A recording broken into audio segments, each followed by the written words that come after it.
آج ہم جس ٹاپک پہ، جس موضوع پہ، جس عنوان پہ گفتگو کرنے جا رہے ہیں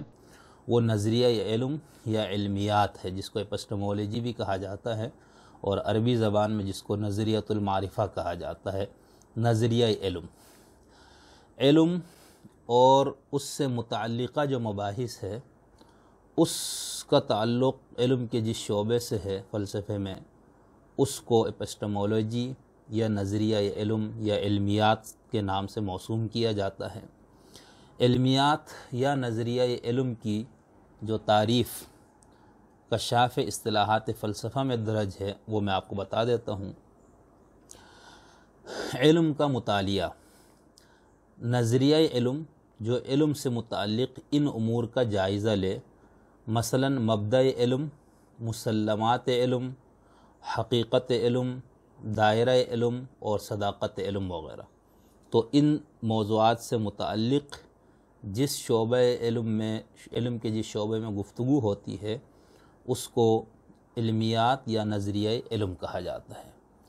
علم کے جو مترادف الفاظ ہے وہ ادراک، شعور اور معرفت وغیرہ ہے۔ اچھا، کچھ اہل علم نے ان سارے الفاظوں میں کچھ فرق بھی بیان کیے جو کہ یہاں پر اس وقت وقت نہیں ہے کہ ہم ان سب پہ گفتگو کریں۔ نظریہ علم میں سب سے پہلے تو جو سوال اٹھتا ہے وہ یہ ہے کہ خود علم کی تعریف کیا ہے، آپ علم کس کو کہتے ہیں؟ کچھ اہل علم کا یہ خیال ہے کہ علم کی تعریف ہو نہیں سکتی۔ مثال کے طور پر امام فخر الدین رازی کا یہ خیال ہے کہ علم کی تعریف ممکن نہیں ہے۔ البتہ بہت سارے علم، باقی جتنے اہل علم ہیں انہوں نے علم کی تعریف کی ہے، وہ اس کو مانتے ہیں، لیکن فلاسفہ، متکلمین، حضرات صوفیہ کرام، سائنسدان، ان میں سے ہر ایک نے اپنے اپنے حساب سے علم کی تعریف کی ہے۔ دائرہ معارف اسلامیہ میں علم کی بہت ساری تعریفیں ذکر کرنے کے بعد صاحب مقالہ نے لکھا ہے کہ ان کثیر تعریفوں کے باوجود علم کی صحیح اور قطعی تعریف نہیں ہو سکتی، یعنی بہت ساری انہوں نے تعریفات پیش کی ہے، ان ساری تعریفات کو پیش کرنے کے بعد وہ لکھتے ہیں کہ علم کی کوئی جامع اور صحیح اور قطعی تعریف ممکن نہیں ہے، ہو نہیں سکتی۔ اس کے باوجود جو کچھ اہل علم نے علم کی جو تعریفات بیان کی ہے ان میں سے چند ایک میں آپ کے سامنے پیش کرتا ہوں۔ کسی شے کی حقیقت کا ادراک علم ہے، یعنی ایک ڈیفینیشن اس کی یہ ہے کہ کسی چیز کی حقیقت کا ادراک جو ہے وہ علم ہے۔ اسی طرح اشیاء کی حقیقت کو جاننا، یعنی اشیاء جیسی کہ وہ ہیں ان کو جاننا، یعنی اصل میں حقیقت میں وہ چیزیں کیا ہیں اس حقیقت کو جاننا جو ہے یہ علم ہے۔ اسی طرح علم کی ایک تعریف یہ کی گئی ہے کہ کسی چیز کی اصل حیثیت اور ماہیت کا ادراک کر لینا علم ہے۔ معتزلہ نے علم کی تعریف کی ہے کسی چیز کی اصل ماہیت پر اس اعتبار سے اعتقاد رکھنا کہ اس عقیدے کی وجہ سے سکون نفس بھی حاصل ہو جائے اور نفس اس عقیدے پر قرار بھی پکڑ لے، تو یہ معتزلہ نے علم کی تعریف کی ہے۔ معلوم کی معرفت، یعنی جو چیز جانی جا رہی ہے، معلوم کی معرفت اس طرح حاصل کرنا جس طرح وہ ہے، یہ علم کہلاتا ہے۔ معلوم جس حقیقت کے ساتھ موجود ہے اس طرح واضح ہو جائے، یہ کچھ اس کی جو مختلف اہل علم نے تعریفات پیش کی ہے وہ میں نے آپ کے سامنے رکھے ہیں۔ اور جیسا کہ میں نے بتایا کہ اگر آپ فلسفی ہے اور فلسفے میں سے جو مکاتب فکر اس میں سے جس مکتبہ فکر سے آپ کا تعلق آپ اس حساب سے علم کی تعریف کریں گے، صوفی ہے تو اس حساب سے آپ تعریف کریں گے، تو اسی حساب سے علم کی مختلف تعریفات بیان کی گئی ہے۔ ٹھیک ہے، کشاف اصطلاحات فلسفہ سے میں اس کی تعریف بیان کر دیتا ہوں کہ کسی شے کا فہم بذریعہ تجربہ، کسی امر سے واقفیت رکھنا، وہ جو اکتساب کیا گیا یعنی حاصل کیا گیا، عقائد، تصورات، خیالات جن کا تصویب یا جواز موجود ہو یا حاصل کیا جا سکتا ہو۔ ٹھیک ہے، اب یہ جو تعریفات کی ہے اس کے اندر جو دو لفظ استعمال ہوئے ہیں، بلکہ تین لفظ، حقیقت، ماہیت اور جاننا۔ اب یہ جو الفاظ یہ خود بھی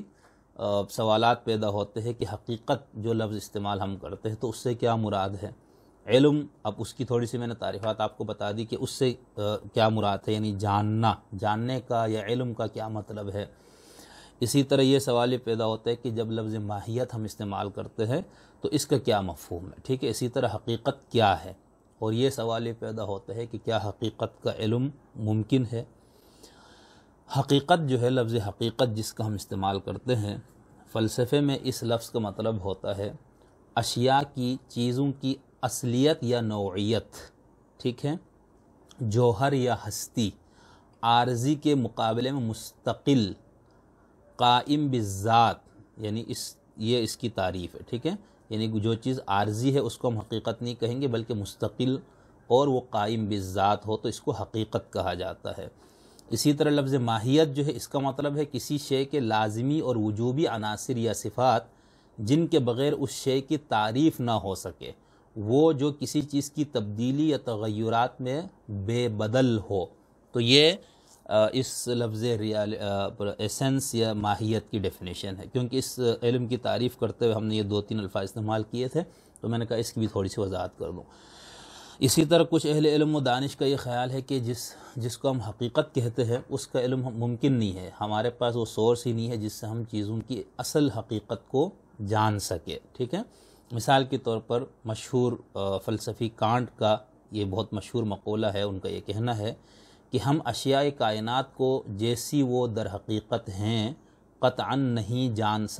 جانتے، کیونکہ جان نہیں سکتے، ٹھیک ہے، کہ اشیاء کائنات کو جیسی کہ وہ ہیں، حقیقت میں وہ جس طرح سے ہے اس کو ہم جان نہیں سکتے، اشیاء کما ہیا کو ہم نہیں جان سکتے، ٹھیک ہے۔ اب نظریہ علم میں جو ایک اور سوال پیدا ہوتا ہے علم کی تعریف اور حقیقت کے بعد، وہ ہے علم کی صداقت کی کیا شرائط ہے، یعنی وہ کیا اصول اور شرائط اور معیارات ہے جن سے ہم علم کی صداقت اور سچائی کو جانچ سکتے ہیں۔ نظریہ علم پر گفتگو کرتے ہوئے ایک اور سوال یہ پیدا ہوتا ہے جو کہ بہت بنیادی سوال ہے، وہ ہے سرچشمہ علم کیا ہے، یعنی علم کا منبع اور مصدر کہاں ہے۔ کیا صرف عقل ذریعہ علم ہے یا حواس خمسہ؟ کیا عقل اور حواس سے ماورا کوئی ذریعہ علم ہے جسے ہم وجدان سے یا الہام سے تعبیر کر سکتے ہیں؟ یعنی ذریعہ علم سے متعلق جو سوال ہے وہ بھی پیدا ہوتا ہے کہ آپ اپنے وہ پیدا ہونے والے بڑے انسانی سوالات جن سے آپ کا ایک عقیدہ، آپ کا فکر، آپ کا ورلڈ ویو بنتا ہے، نظریہ زندگی تشکیل پاتا ہے، ان سوالوں کے جواب کے لیے وہ سورس کیا ہے، وہ ذرائع کیا ہے جہاں سے ہم علم حاصل کریں گے۔ اہل علم و دانش جو ہے انسان کی معلوم تاریخ میں اس حوالے سے مختلف الخیال ہے کہ علم کا منبع، مصدر اور ذریعہ کیا ہے، ٹھیک ہے۔ کچھ نے عقل کو مانا، کچھ نے حواس کو مانا، کچھ نے دونوں کے اشتراک کو مانا، کچھ نے اس سے ہٹ کے وجدان کو مانا، کچھ نے الہام یا وحی کو ذریعہ علم مانا، اور کچھ لوگوں نے کہا بھائی علم ہم کسی چیز کو جان ہی نہیں سکتے، لہٰذا جاننے کی کوشش کرنا جو ہے یہ بیکار ہے۔ اسی طرح نظریہ علم پہ گفتگو کرتے ہوئے یہ سوال پیدا ہوتا ہے کہ کیا ایسا موقع، یعنی اگر کوئی شخص یا کوئی مفکر کسی ایک ہی ذریعہ علم کو درست تسلیم کرتا ہے، ہر ذریعہ علم والا کوئی بھی ہو، وہ ایک ہی ذریعہ علم کو درست تسلیم کرتا ہے، سچائی کو جاننے کا وہ ایک ہی ذریعہ سمجھتا ہے کہ درست ہے، اور دیگر ذرائع اس کے نظر میں توہم پرستی، جہالت یا ناقابل اعتبار ہے، تو سوال یہ پیدا ہوتا ہے کہ کیا ایسا موقف اختیار کرنا ٹھیک ہے کہ آپ صرف ایک ہی نظریہ علم کو درست مانیں اور باقی نظریات علم کو، باقی ذرائع علم کو، باقی جو علم کے جو مصادر اور سورسز ہے اس کو آپ توہم پرستی یا جہالت قرار دے کر، بیکار قرار دے کر مسترد کر دیں؟ کیا یہ موقف، کیا یہ ہمارا نقطہ نظر اگر کوئی بناتا ہے تو کیا یہ درست ہے، اور یہ درست ہے تو کیوں ہے، اور اگر یہ درست نہیں ہے تو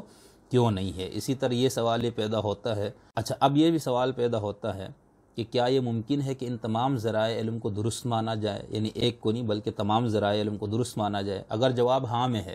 تو پھر سوال یہ پیدا ہوتا ہے کہ ان ذرائع علم کے جواب میں اختلاف یا تضاد پیدا ہو جائے تو پھر ترجیح کس کو دی جائے گی، وجہ ترجیح کیا ہوگی، ٹھیک ہے۔ مثال کے طور پر ایک شخص جو ہے وہ حواس کو بھی، عقل کو بھی، اور وجدان کو بھی، اور وحی اور الہام کو بھی ٹھیک ذرائع علم سمجھتا ہے اور ان میں سے ہر ایک ذریعے کو یہ سمجھتا ہے کہ یہ ہمیں